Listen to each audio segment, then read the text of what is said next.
This is your guy Quincy Advice, and I'm about to tell a story on how I got jumped. But before I get into it, I just want to ask that you would hit that subscribe button to stay connected, guys. We gotta subscribe so that you can get the next video coming up. And let me know what you think about this in the comment. I'm having a great time with people that are viewing my other I Smoke Weed Went to Hell for 40 Seconds video. So I really do reply back to the comments, and I like to get to know you more.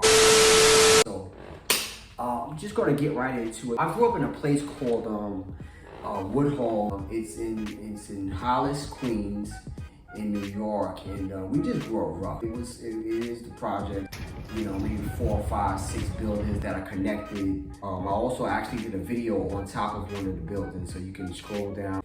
I got jumped, and this is how it happened. I was standing in front of my building.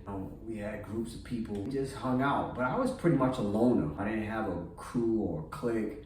A young lady, we cool now, like almost like brother and sister. Let's just call this young lady Sandy. So Sandy was across the street, directly across from me, and Sandy was with her brothers, who had, he had a pretty tough clique. They were older than me. Sandy felt that it was okay to come across the street and slap me in the face, right? So she slapped me in the face. I don't even think she gave me any words of, like some people before they do something like that, they normally pop a little jump. She slapped fire out of me. Part of me felt like she did it because she knew that her brother and the rest of his clique was across the street. I was drinking or whatever, 40s. And, my mom raised me to never put your hands on a woman, but I slapped her back. Damn! Because it felt like to me that she was doing it just because she knew they was across the street. And I felt like had I let that happen and not retaliated, they would have picked up that I'm that dude that, fears them so much that I would let their sister slap me. You say you get locked up, somebody is going to try you sooner or later. I don't care how cool you act, I don't care how hard you act. If you don't do what you gotta do on that first attempt, you got problems. Right? So when she slapped me, I immediately slapped her back. Sorry, Mom, I had to do it. She ran across the street. Oh, she hit me, he hit me. So at this point, I'm like, oh. I had a little bit of fear when she turned around to walk towards them because I knew what was about to happen. But by the time she even clearly got the message to them and they started to advance towards me, I got the anger and the infuriation, if that's a word, grew. It just overwhelmed and overpowered the fear, because my course of thinking was like, okay, you knew what you were doing and they're coming towards me because they wanted me to allow that, like that. You know what I'm saying? Like, so it's like the very fact that they were coming for me to jump me, because of what she did, it just infuriated me. So they started coming across the street. I'm just upset at how all this is going down. So bro, let's just call him Craig.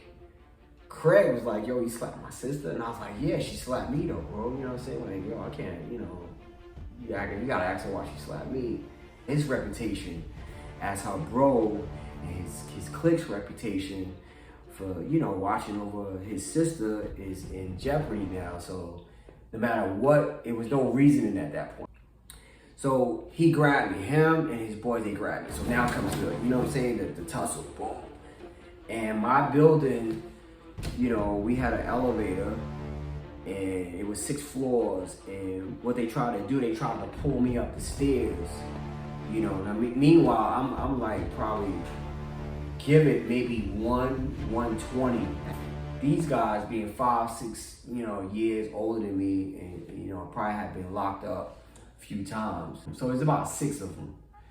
So Craig and them was like, these guys was like built like grown men, you know what I'm saying? So they trying to pull me up the stairs. And like I said, the thing with my hood was that we played like lights out. And lights out meant that you would go in the elevator, you would pull somebody in the elevator, shut the lights out, and just beat the mess out of him. The whole way it's going down is just making me mad. Me? Y'all gonna do this to me? You think you can do this to me? When they trying to get me into the elevator because of what she did, just to, you know, maintain their reputation. The little bit of fear caused my adrenaline to go up. It seemed like God had given me like a supernatural strength. I would not let them, they opened the elevator door, so one was holding them, and the other 5 is trying to get me in there. So, you know, they need to get me under the arm, they need to get me into the headlock, pull me, and the agility that God gave me would not allow that to happen. So I broke away, boom. Thank God for Auntie Mary. We were so comfortable with each other in the hood. And in our building, that she just left our door open. If you wanted something from Auntie Mary, we was all family in that building. Like, you know what, I got something for all y'all. And I turned around and I broke away from them, and I'm just looking at them. Oh, you motherfuckers. Okay. All right. I was like, yo, you know what? You know what? You're gonna do this to me? You know what? I went in there screaming. I was looking for something, and there was a crutch, you know, right there. I grabbed the crutch. I remember grabbing the crutch, busting back through the door, and I was like, come on. It was like, I felt like Thor. One of them said, oh. And they turned and they looked and they turned around and they went flying through the door. I ran after them and I was like, boom, boom, boom, boom, boom. And I chased them back out into the front where they originally tried to grab me, to the front of my building. And I was like, come on, bring it. One of them picked up a big, huge tin garbage can, one of the round tin garbage cans, threw it at me. Boom, I blocked it. Boom, one hand with the crutch, blocked the garbage can. Boom, feeling like Thor. Other one threw a big rock at me. We had huge rocks in front of the door. Threw the rock at me, ducked it. You know, I'm just hitting everything. Now the whole block is watching. God damn, people, stop him! What happened was one of them took a 40-ounce bottle of Old English. It had beer in it, and he stepped back and he threw it at my foot. Boom.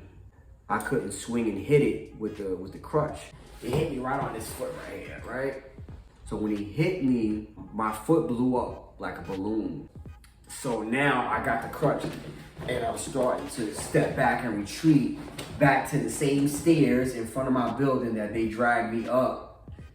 And I just sat on the stairs, man, like a wounded warrior. And the pain was excruciating. It's Auntie Mary and all her friends, the 2-3 friends that she had in there.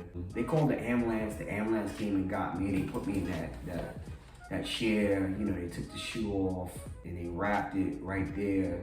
It was definitely some bruised arteries. Some arteries had kind of like erupted. They gave me crutches, of course, pain meds.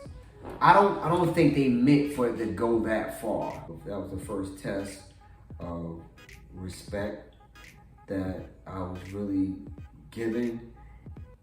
There was an attempt to jump me, and thank God I'm alive.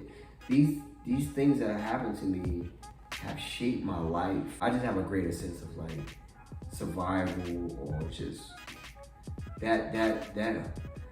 that part of you almost never leaves. It's always there.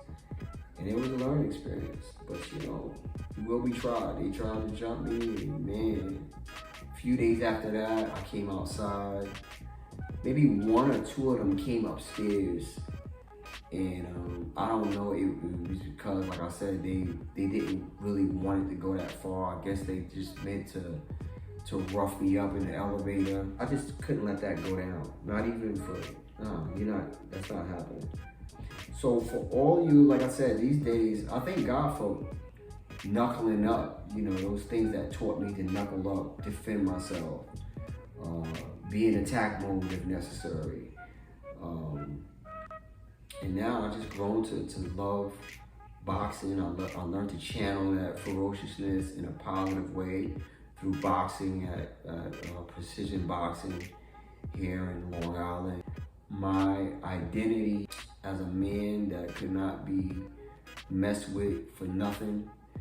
It was, you know, it was the code of the hood. Like I said, if you messed up like that, if you retreated and you didn't retaliate, then you pretty much was done. Your street rep was done. And I didn't just gain a street rep through that.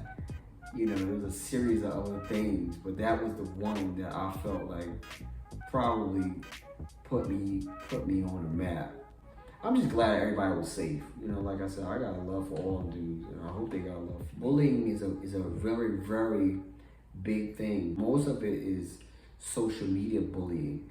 And I think the difference between my generation and today's younger generation is that they're not able to handle social media bullying because they don't have the resilience to even bounce back from, you know, they're not resilient enough to even bounce back from a physical bullying. Like, you know, I remember I was in school one time, and this dude, I think his name was Desmond. Desmond just straight spit his gum in my plate. You know, you get your plate for lunch. He just spit his gum right in my plate. And, you know, another dude that was built like a man. And like I said, I don't know, I took a short or I popped a little junk. You had to do something. Like you couldn't just take a short, or else it would be mud. So things would happen to you, man, and you had to respond in the proper way. Like you had to respond in the proper way. Like I said, he was pretty much done.